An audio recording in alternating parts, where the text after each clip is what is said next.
On. Okay. Well, next to arrive, Rachel Rose. Got to carry the Rose name on.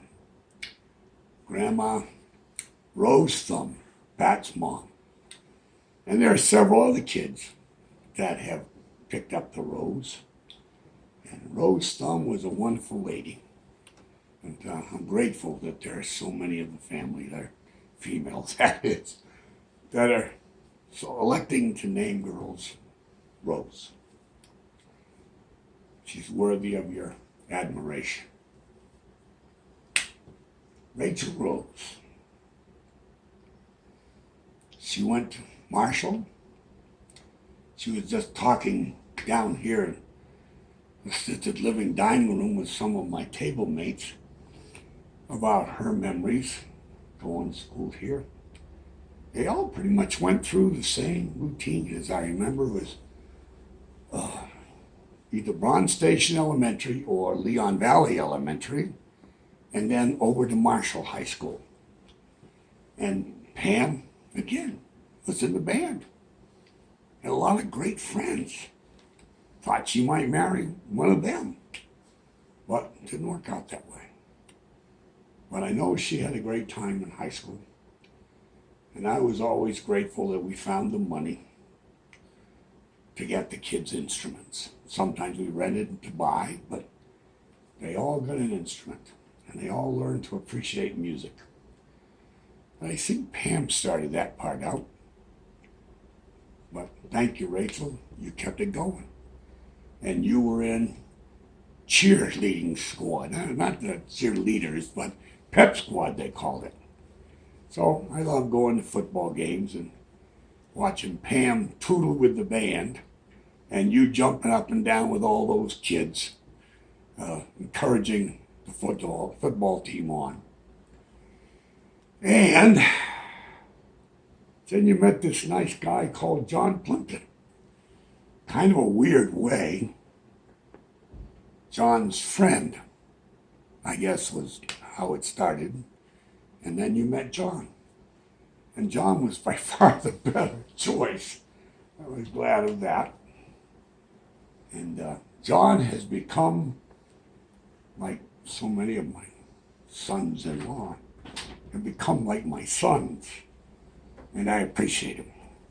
And Rachel, you made a good choice, even if you didn't meet him in church. But it's turned out well. You had 3 beautiful kids. I'm glad you could come live with us for a fairly long period. I didn't expect you to stay so long. I don't expect you to stay quite so long. But it's hard moving out and getting on your own. It's not cheap. But I'm glad eventually you were able to do it. And I'm impressed with all my children, especially the ladies. They all went into, we asked them, why didn't you become teachers? And they said, we watch you and mom, dad, you work too hard. So they went into medical. Pam's a nurse. Rachel's a nurse. Pam's daughter is a nurse. Pam's son-in-law's about to become a nurse, I understand. Then Aaron's a nurse practitioner. I am grateful that so many of my family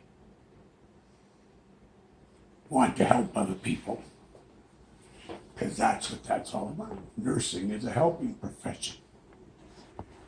So I got to think that you, Rachel, have probably helped a lot of people, especially those new moms and babies, to get a decent start in life. Then your kids all ended up going to Leon Valley Elementary and Rudder Middle School, and then to Marshall. I think I see a pattern here. A lot of you ended up in Marshall. It's a good school. And the funny thing is, Marshall used to be the center of Northside ISD. Northside has just expanded like crazy. gone way out past the Lotus. All kinds of property that can be built on and is being built on. And so, poor old Marshall gets kind of left behind. Your school kind of gets your butt kicked a lot these days. Corey went there. Ryan went to middle school with me, but then there was an incident. He went to live with his mom, is my memory, right? He went to live with his mom? No, he went to live with his dad. He went to live with his He dad. went to live with the person with Oh, okay, and that's how they got together with Kennedy's mom, and that went off. But then came Amy.